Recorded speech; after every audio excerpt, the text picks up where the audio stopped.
Women's FIDE Grand Prix Series being played in Kosteniuk, Russia from April 7th to April 22nd, 2014.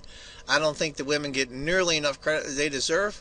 This is one of the Grand Prix series of tournaments leading up to the challenger for the current Women's World Champion. Great chess. Don't miss any of this action. Hi folks, John Cordisco back again with another great chess video for you.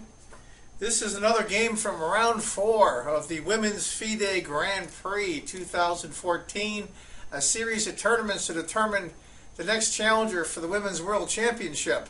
This game is between Alexandria Kosteniuk as white from Russia, former Women's World Champion, and let's see how badly I can butcher this name, as black. She's a nice girl. She's from Mongolia. Tugs Batchimeg. Yeah, right. She's black. Let's get to it. It's going to be a real Opay Berlin, and don't roll your eyes at the Berlin. This is a really interesting game. E4, E5. I'll breeze through the beginning of moves here because we've all seen the Berlin a million times. Knight to F3. Knight C6. Bishop B5, knight to F6, D3, bishop C5.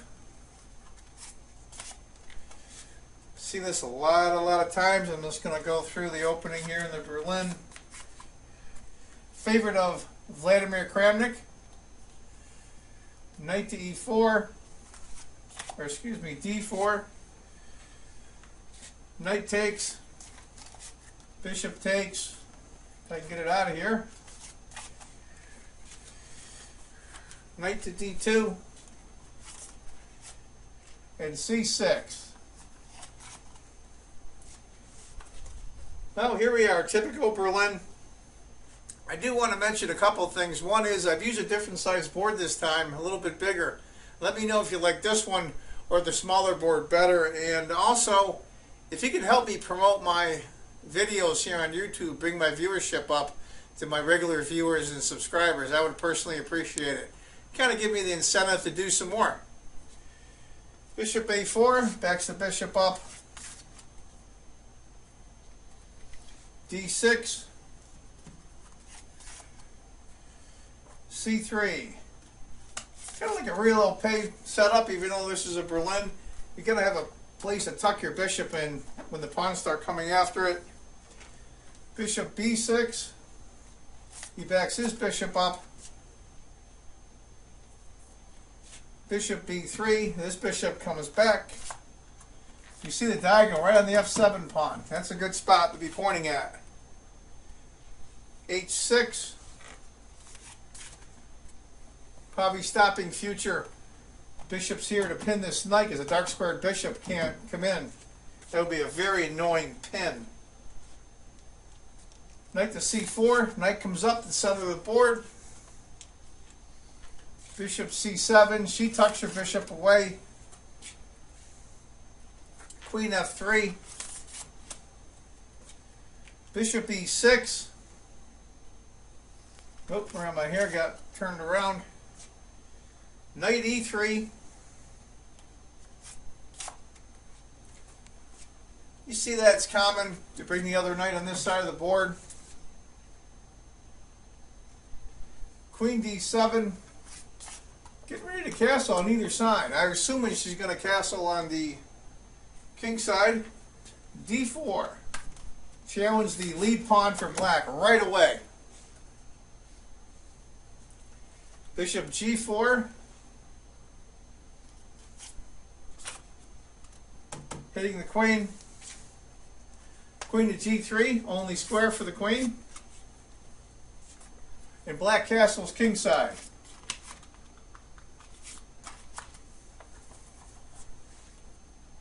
F4. Here comes white. This is a great setup. This is a really good setup. I like this setup a lot for white. This bishop's bearing down. This bishop's going to be coming into play very soon. H5 for black. I'm not sure about that move, to be honest with you. I know it reinforces the G4 square. Have to see how it turns out.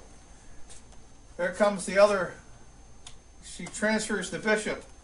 Now we have both the bishops bearing down. Rook F to E8. After the exchange, this is going to be a 7 open file for black, so she's got to get that. F takes E5.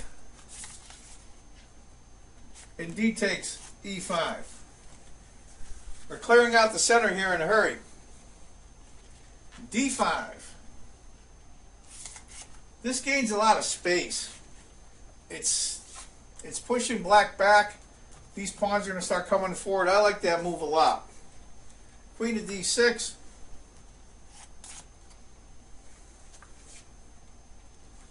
Knight takes G4. And H takes G4. Interesting. That pawn's an interesting spot. It covers a couple of key squares, and that knight's backing it up. And that knight can't really be challenged right now. Bishop G5. She goes right after the knight immediately. And knight comes back to H7, hitting the bishop. Bishop goes back to H4. And G5.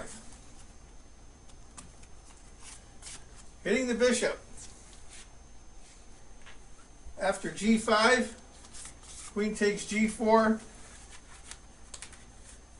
Queen comes to G6. Bishop F2. Brings the bishop back. C takes D5. Queen to E2. This is a very interesting position here. I mean, look at this bishop bearing down.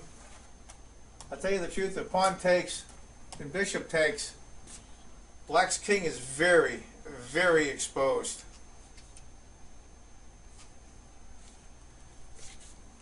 Knight to F6.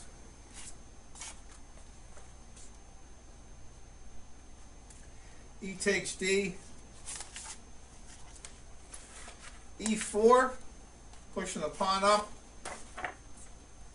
I don't know how this is going to work out. Rook A to D1. Rook A to D8. I'll tell you, this is a wild position here. I don't like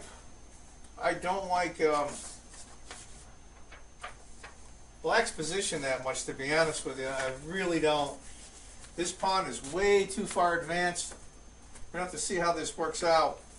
C4. Queen to H6. Don't understand that one. I know she's trying to get some play on the king side, but frankly, I will try to move my king up and bring the rooks over and try that. G3. E3. Might as well keep pushing that pawn. Bishop to E1. Only square. Bishop E5.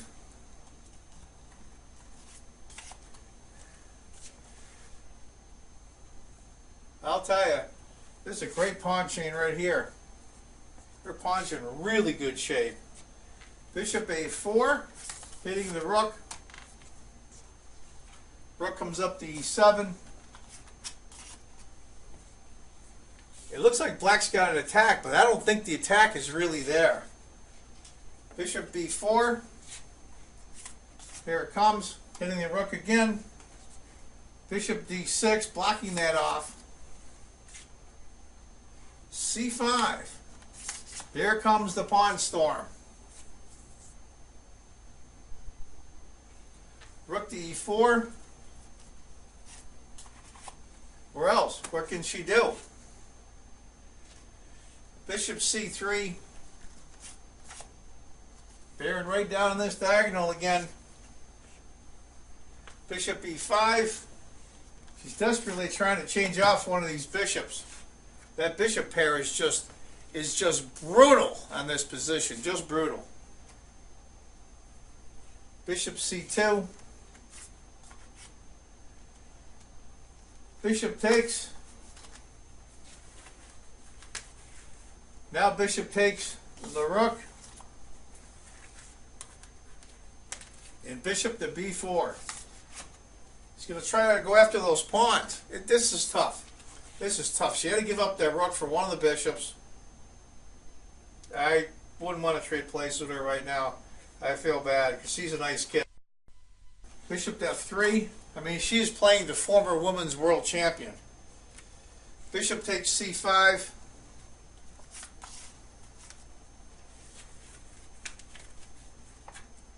Now it comes.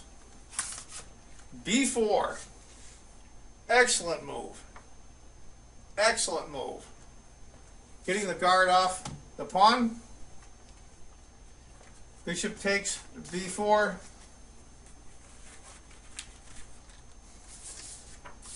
Queen takes that pesky pawn on e3. Now black's position is just going to start to crumble. b6.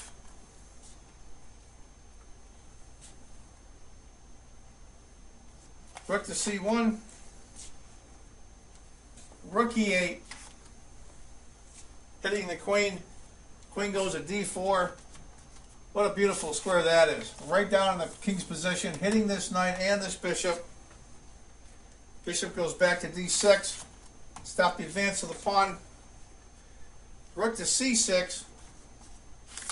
Hitting the bishop. And this is where the pressure must have got to black, because she crumbles. Knight to d7. Question mark. What she should have done is bishop c5 here. Then after rook takes, pawn takes, then queen takes. I mean, that's the best she could have done. She went knight d7. Queen a4. It's just mopping up now. Rook to e3. Rook c8. Check. Knight f8.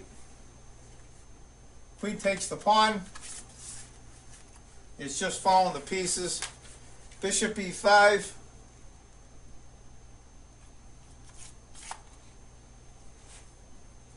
Bishop g4. Queen h7. Trying to get some kind of protection for the king. And that's where black resigned. After queen h7, she resigned. Or I should say queen e7 was played, excuse me. And then black resigned. What's going to happen is, there's nothing that, how's she going to guard that knight? What's going to happen here? It's, I felt bad. She's a nice kid. In a little bit over her head on this game. But anyway, folks, that's round 4 action between the former women's world champion and the women's grandmaster from Mongolia. I hope you enjoyed it. I just want you all to remember, if you think chess is just a game, you're not playing it right.